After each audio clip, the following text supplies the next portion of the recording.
In this video, I will guide you on how to fix constant notification sounds on Samsung.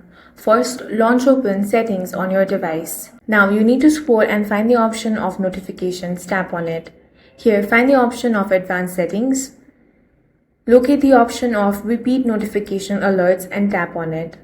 Here, you simply want to turn off the Notification Reminder or Repeat Notification Alert option.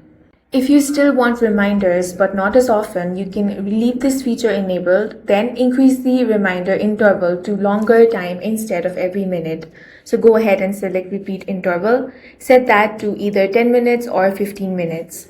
If the issue continues, you want to restart your phone. A simple restart can clear temporary glitches that may be causing notifications to repeat unexpectedly. You should also make sure that your phone is running the latest software version. To check, go to Settings, scroll all the way down and tap on Software Update. Here you want to install any available updates. That's all for this video. If you found it useful, make sure to hit the like button and subscribe for more videos like this.